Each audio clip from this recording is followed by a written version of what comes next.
शरण। गोस्वामी तुलसीदास जी महाराज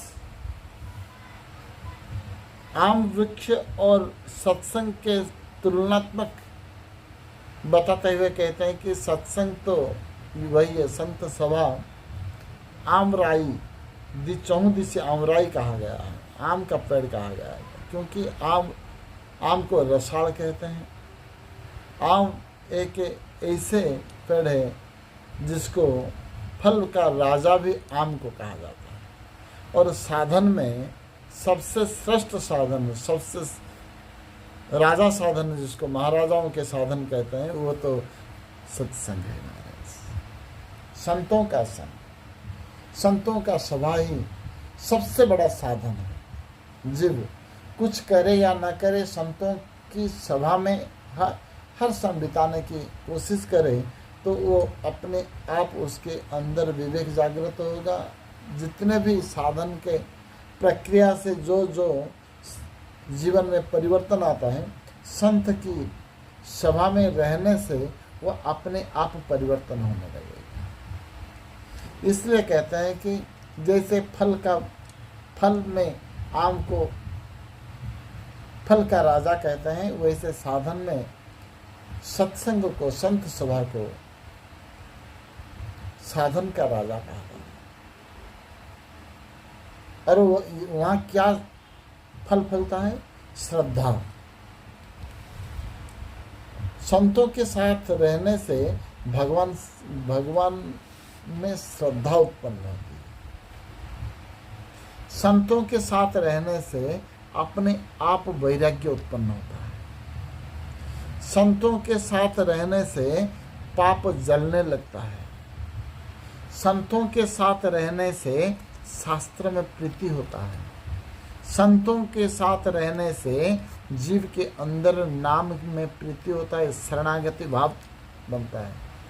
संतों के साथ रहने से साधक में सेवा करने की वृत्ति जागृत होती है। इसलिए कहा गया ये साधन का राजा संत सभा है। संत सभा चाहूं देसिया बराई। और वहाँ क्या सृष्टि होता है? श्रद्धा प्रकट होता है। श्रद्धा ऋतु वसंत समगाई। वसंत ऋतु आने से आमराई, जो आम का बगीचा है, उसमें उसका फूल लगने लगता है, फल लगने लग जाता है और हरा भरा रहता है। उस समय कोयल भी उस समय आके वहाँ पर बैठता है और अपना मधुर पंचम तान से सुर लगाता है। गोस्वामी कहते हैं कि ये श्रद्धा ऋतु बसंत ऋतु जैसे है। बसंत आने से आमराई जैसे हरा भरा हो जाता है, सुंदरता परिपक्व आ जाता है। वैसे ही साधक के अंदर श्रद्धा आ जाने से संत सभा में वो हरा भरा हो जाता है। संत सभा में वो बहुत उनके जीवन में परिवर्तन आने लगता है। और श्रद्धावान लभते ज्ञान, आगे भगवत गीता में भी ये कहा गया है। और आदो श्रद्धा कहकर रूप गोस्वामी ने इसी को ही बताते हैं कि श्रद्धा आने से जीव के अंदर साधना करने की प्रवृत्ति जागृत हो जाता है। और श्रद्धा सृष्टि करने वाला ये बालकांड ही तो है। और श्रद्धा सृष्टि करने के लिए संतों का साथ रहना जरूरी है। संत सभा में रहना जरूरी है। और संतों के साथ नहीं मिलेंगे तो श्रद्धा उत्पन्न होने वाला नहीं है। इसलिए श्रद्धा वसंत ऋतु जैसा है, वो जीवन में हरा भरा बना देता है, सुंदर बना देता है और साधक को भगवान की ओर प्रेरित करता है। वही श्रद्धा। आदो श्रद्धा ततो सत्संग। पहले श्रद्धा आना चाहिए, श्रद्धा आने से सब हो जाता है। भगति निरूपण विविध विधान क्षमा दया दम लता बितान। भगति निरूपण विविध विधान। श्रद्धा आने से वो निरूपण करता है, भक्ति को अपने के लिए चुनता है, स्वीकार करता है। जीवन में भक्ति को आने मैंने जीवन में भक्ति को प्रतिफलित करने लगता है, भक्ति करने लग जाता है साधक।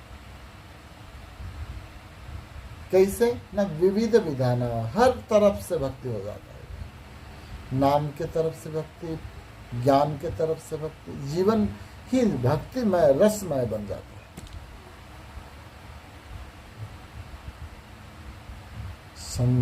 भगति निरूपण विविध विधान। विविध विधाना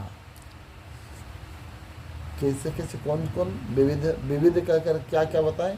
क्षमा दया दम लता बितान। क्षमा दया दम, ये सब लता, जैसे एक के ऊपर निर्भर करके जो चलता है उसका लता कहते हैं। ये वैसे भक्ति क्षमा दया दम संयम जीवे दया और क्षमा, ये सबसे बड़ा गुण है महाराज। और ये सब गुण अपने आप प्रकट होने लगता है। कैसे ना, साधक के साधना के ऊपर वो फैलता है, लता कहा गया है। दूसरों के ऊपर निर्भर करके जो जीता है उसी को लता कहते हैं। साधक के ऊपर ये निर्भर करके जीता है। और आगे देखेंगे ये क्या क्या फल फलाता है, फल फलते हैं यहाँ। और फल किसको कहा गया, और फल पाना जीवन का लक्ष्य है या रस पाना जीवन का लक्ष्य, रस क्या है हम आगे देखेंगे। आज के लिए से यहाँ विश्राम। बोलो मानस कुटीर बिहारी बिहारी जी महाराज की जय।